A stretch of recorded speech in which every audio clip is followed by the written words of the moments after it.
Meu nome é Glauco, sou biólogo, trabalho na Unesco Brasil como oficial de projetos de ciências naturais. Estou muito feliz de participar do Festival Perth Amazônia pela primeira vez. Trouxe uma apresentação, gostaria de iniciá-la agora. Imagine uma pessoa com uma saúde bastante debilitada, uma pessoa que chegou à meia-idade, tendo cuidado muito pouco, né, da sua saúde desde a sua juventude. Aquela pessoa que sempre fumou em exagero, sempre bebeu, comeu muito de forma exagerada, sempre preferiu alimentos de baixo valor nutricional, né, como fast food, doces.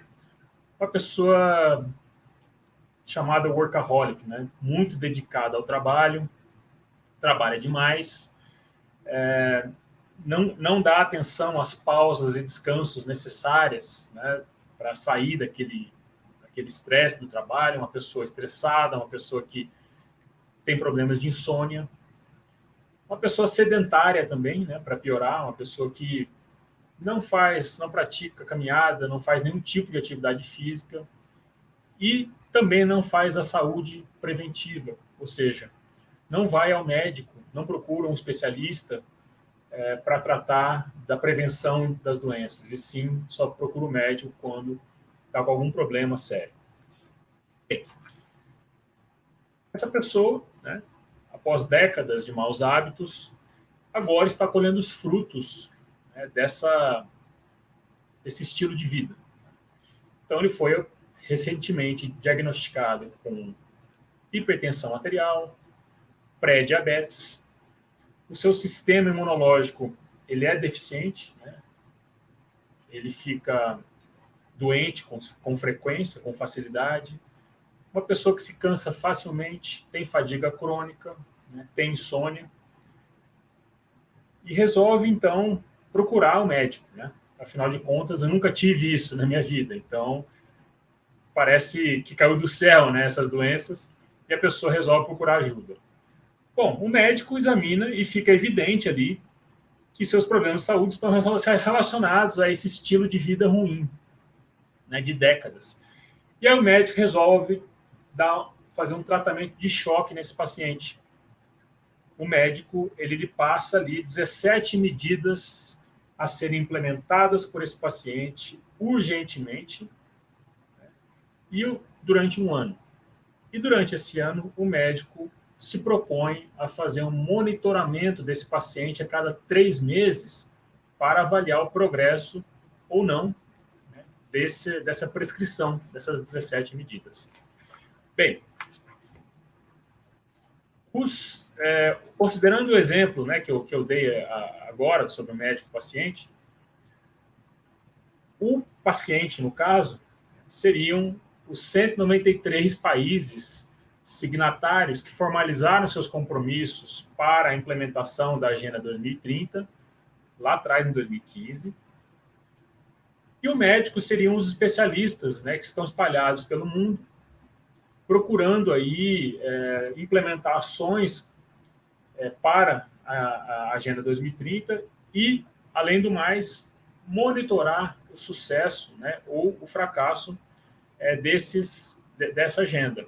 E as 17 medidas do paciente representam os 17 ODS. Mas vamos voltar ao paciente agora. Vamos voltar ali ao paciente. Após esse período, né, depois que o paciente recebe, né, o tratamento ali com as 17 medidas, passam-se 6 meses, ou seja, metade do tempo que o médico previu, né, de uma melhora potencial ali do paciente, caso ele seguisse à risca aquelas 17 medidas. Passados 6 meses, o paciente é reavaliado pelo médico, se refaz os exames são refeitos, e chega-se à conclusão que não houve melhora. Não houve melhora do quadro do paciente. Ok, precisamos contextualizar, né? Houve ali um período de pandemia entre 2020 e 2021 que explica parte do insucesso do tratamento, mas não justifica totalmente esse insucesso. E fazendo uma análise de cada uma das 17 medidas, o médico consegue detectar ali que há um progresso, né, em certas medidas dentre as 17.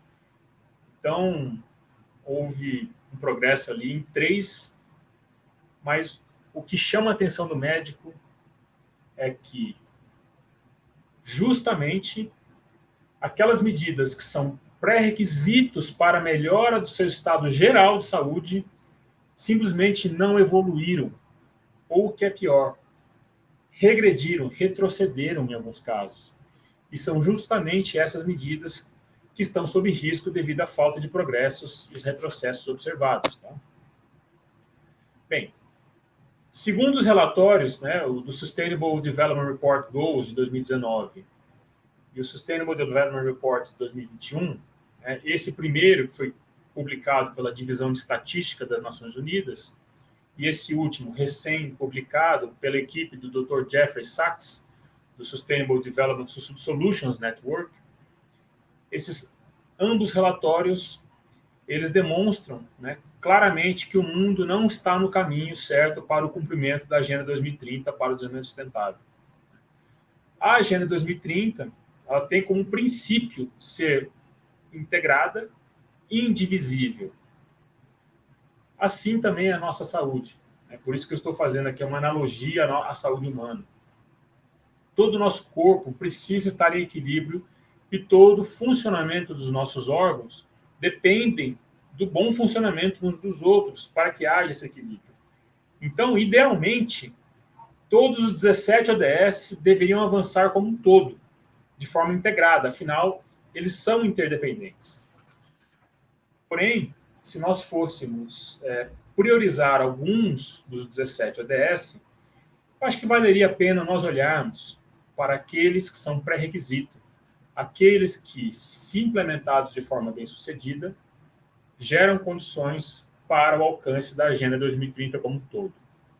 Nesse caso, estou me referindo ao ODS 6, relacionado à água potável e saneamento, o ODS 12, relacionado ao consumo e produção responsável, o ODS 13, relacionado à ação das mudanças climáticas, o ODS 14, vida na água, saúde do oceano, o ODS 15, relacionado à biodiversidade e vida terrestre, e o ODS 17, né, que versa sobre as parcerias e os meios de implementação que são necessários para o cumprimento da Agenda 2030 como um todo.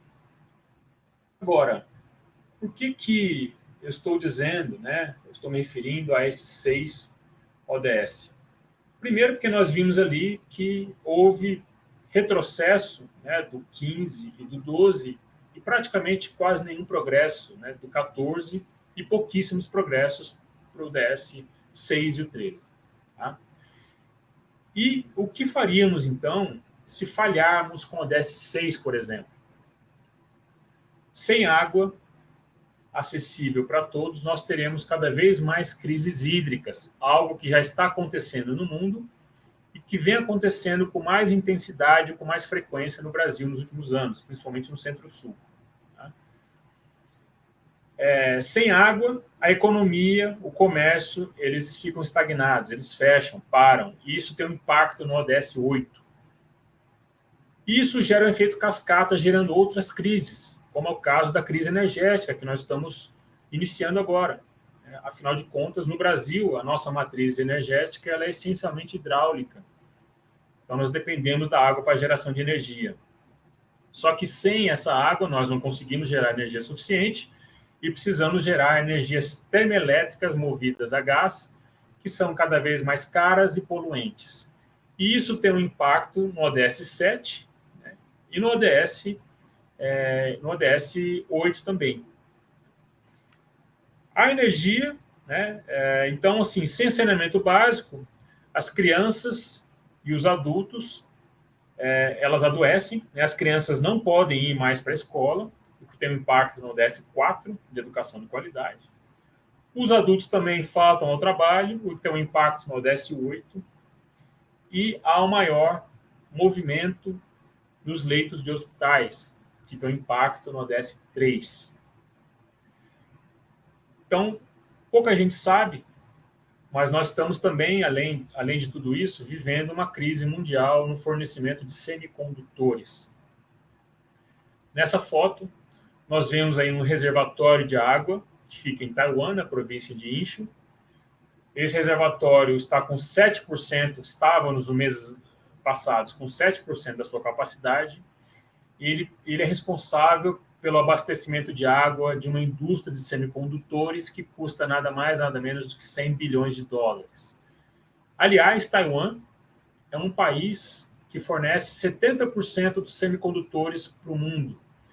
E devido à crise hídrica de Taiwan, está tendo uma crise mundial de distribuição e fornecimento de semicondutores, que são peças essenciais para a indústria de eletrônicos, eletrodomésticos, a indústria automobilística e de tecnologia em geral. Então, para se ter uma ideia, para produzir um chip, são necessários quase 40 litros de água. Então, essa indústria consome muita água e a crise hídrica está causando uma crise de semicondutores. Portanto, sem água não há tecnologia, e sem água não há tecnologia, não há desenvolvimento, não há ODS 9. Agora, como podemos reverter essa situação?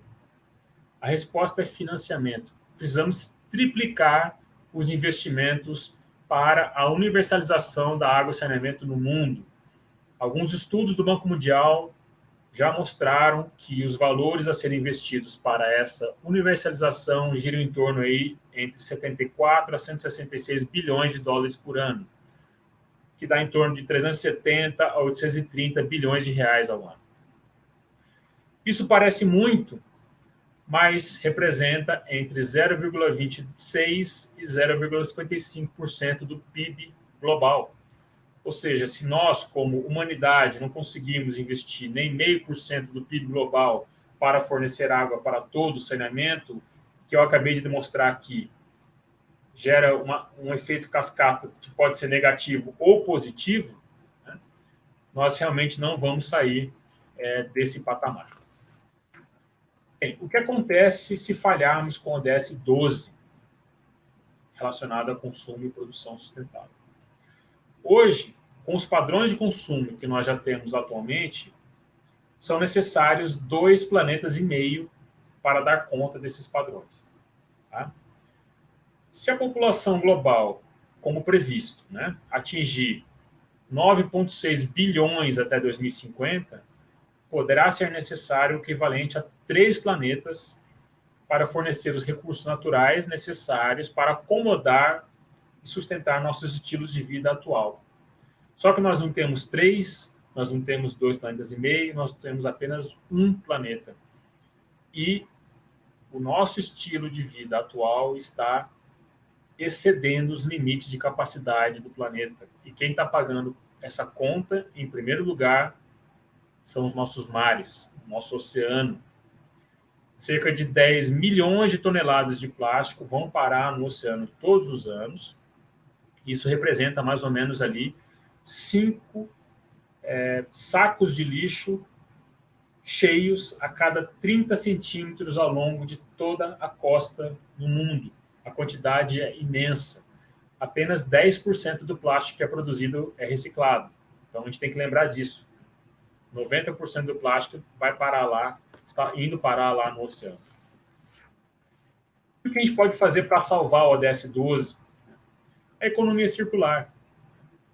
Então, historicamente, esse modelo de produção de fluxo único, linear, né, que é produzir, consumir, gerar resíduo e descartar resíduo, esse modelo econômico está ultrapassando os limites físicos do nosso planeta.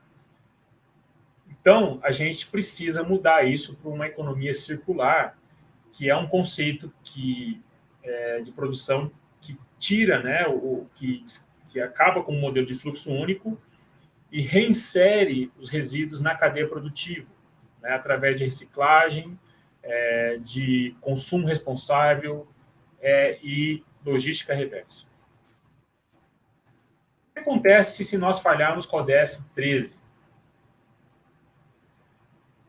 Bom, existem vários cenários de mudanças do clima para diferentes níveis de emissões de gás de efeito estufa. Já há um consenso entre cientistas que algumas consequências são já imprevisíveis de um aumento de temperatura média global para 2 graus Celsius. Tá? Então, se isso acontecer, parcialmente todos os ODS serão afetados, inclusive existe um risco de sobrevivência de grande parte da população do mundo se isso acontecer. O que podemos fazer para reverter isso? Precisamos fortalecer a governança, os compromissos e a ação. Esperamos que daqui a alguns dias, na COP26, em Glasgow, que os representantes dos países possam realmente demonstrar compromissos cada vez mais robustos e ambiciosos para o mínimo. O que eu considero aqui o mínimo? O mínimo é manter os níveis de emissões de gás de efeito estufa para gerar partes por milhão de carbono na atmosfera que segure a temperatura média global em menos de 1,5 graus Celsius. Tá? Nós já estamos atingindo esse patamar, nós estamos vendo as consequências desse aumento médio da temperatura global cada vez de forma mais nítida. Então, esse compromisso que se iniciou lá atrás, na COP21 de Paris, ele deve ser revisto e retomado com compromisso, com ambição. Outra coisa que eu considero mínimo é que países desenvolvidos possam cada vez mais investir nos fundos de adaptação às mudanças do clima para países menos desenvolvidos e comunidades vulneráveis. Fundos de adaptação, algo que começou lá atrás também na COP, que precisa aumentar o nível de ambição a partir de agora. E, por fim, a novidade da COP26 de Glasgow seria a regulamentação do mercado de carbono. Isso precisa acontecer para que tenhamos um mercado de carbono de forma justa e equitativa. O que acontece se nós falharmos com a ODS 14?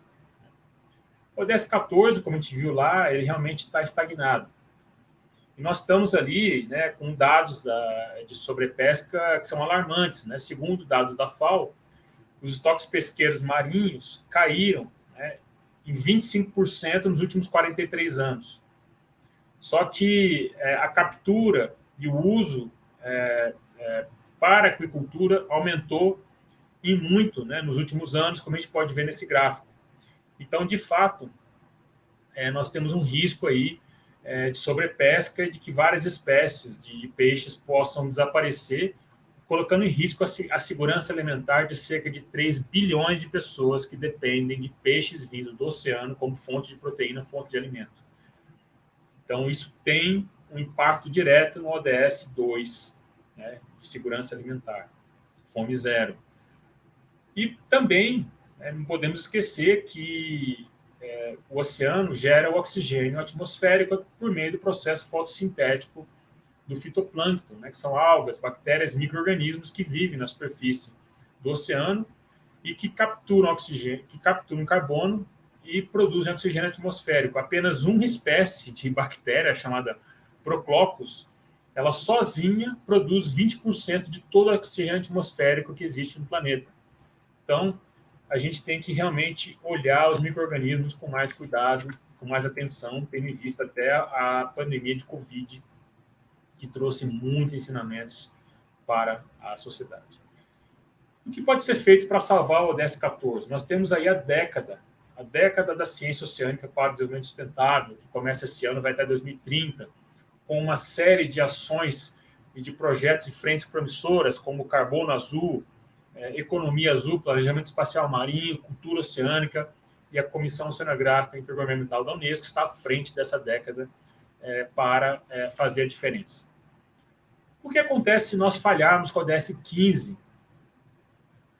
Não podemos nos dar ao luxo de assistir passivamente espécies e ecossistemas desaparecerem da noite para o dia. Tá? Esse material genético, esse banco de germoplasma, toda a biodiversidade pode vir a representar cura para muitas doenças, devido ao seu potencial farmacológico, ou até mesmo fonte de doença, né? Como a gente acabou vendo agora com a pandemia do coronavírus, que veio de um ciclo fechado de animais silvestres. Então a gente tem que olhar a biodiversidade com muita cautela, não só com valor econômico, mas com a questão de saúde pública. A diversidade de insetos, por exemplo, ela ajuda a controlar pragas nas lavouras, né, reduzindo aí o uso de agroquímicos, melhorando a saúde das pessoas. Espécies e ecossistemas ajudam a atrair turistas, né? No mundo, o turismo de observação da vida silvestre gera uma economia de 120 bilhões de dólares para o PIB global. Isso significa 5 vezes mais do que o valor da receita do comércio ilegal da vida silvestre. Portanto, o turismo de observação de vida selvagem é muito importante economicamente e gera mais de 9 milhões de empregos no mundo.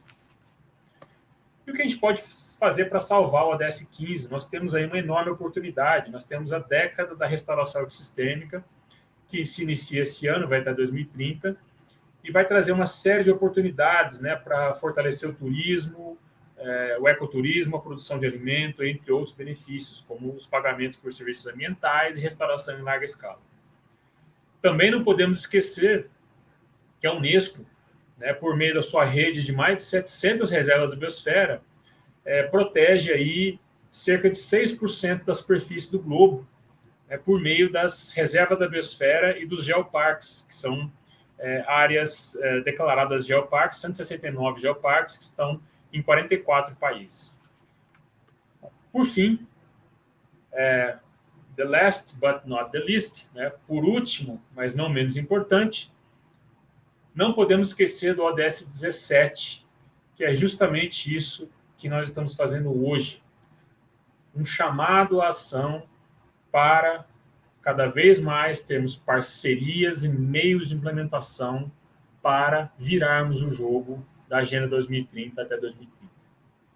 Então, é justamente nesse aspecto, né, que a Organização das Nações Unidas para a Educação, Ciência e Cultura, a Unesco, se coloca à disposição para estabelecer parcerias, projetos de cooperação com entes públicos e privados na busca por soluções, na implementação das soluções. Muitas delas já deixei uma pista aqui na apresentação de hoje, mas na busca por soluções para que possamos realmente reverter esse quadro que está tão desfavorável e que a gente precisa urgentemente fazer a nossa parte. Então, eu queria agradecer pela participação de todos e dizer que foi um enorme prazer participar desse festival. Muito obrigado.